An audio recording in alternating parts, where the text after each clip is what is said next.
Hi everybody, welcome back to Android application development video tutorial series. This is Amrish Vayan. In this tutorial I will discuss regarding activity lifecycle. Activity is a fundamental block of Android application. It exists in different states. Activity lifecycle begins with installation and ends with destruction, and it includes many states in between. Together it is called as activity lifecycle. It contains different methods like on create, on start, on resume, on pause, on stop, on destroy, and on restart. Let us see when these methods are called whenever you are creating an activity or whenever the activity is launched. Let us start with the on create method. Whenever the activity is launched, the first method which has been called in an activity is on create method.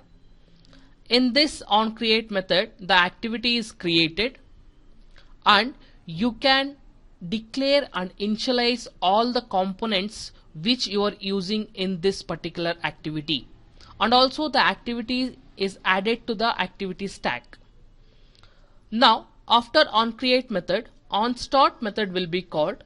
In on start method, the activity is visible to the user, whereas he cannot interact with the activity. In the on resume method, the activity is completely visible. It means user can interact with the activity. Activity is nothing but page in an application. So user can interact with the activity. Now activity is in running state. Now the requirement is, if you want to move from one activity to another activity, for example, if you consider this activity as a activity A, and if you want to move to activity B, now you will call the intent. With this intent, the activity B will be launched. At that particular time, on pause method will be called in activity A, and as usual, on create method will be called in activity B, and on start will be called. Again on resume will be called. It means activity B is completely visible to the user. At that particular time, activity A is completely invisible to the user. So on stop method will be called on activity A, and the activity B will be in the running state.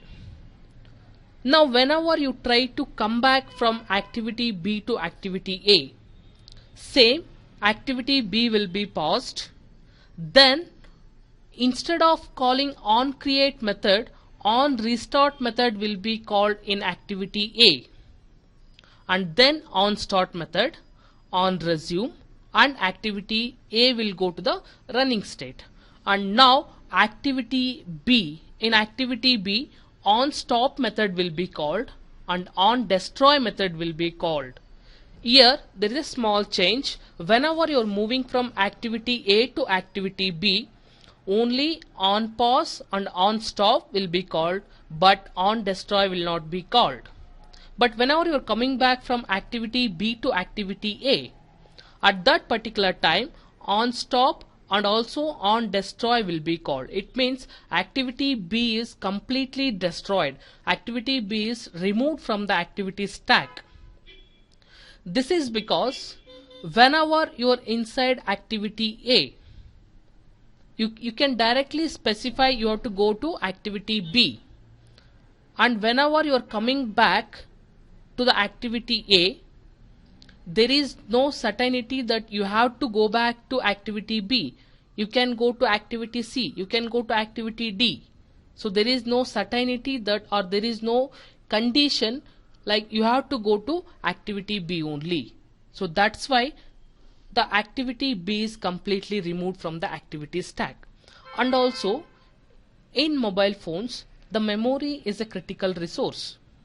So to conserve the memory, we are using, whenever you are coming back from an activity to the previous activity, the current activity will be removed. If not, if you are coming back from activity B to activity A, the activity B is completely removed. Okay, so this is about the activity life cycle, but we have another step here. whenever your application exceeds the located memory, means every application will be given certain amount of memory. Whenever it exceeds that memory limit, so at that time Android system will forcefully close the application. It means Android system will kill the process. Android system will destroy the application. It will clear all the data related to the application, and it once again relaunch the activity. It means it will call on create method once again. So this is about activity lifecycle. In our next session, we will see how to prove this activity lifecycle using code. So thanks for watching. So we will see in the next tutorial how to use activity lifecycle, how to implement the activity lifecycle. Thank you.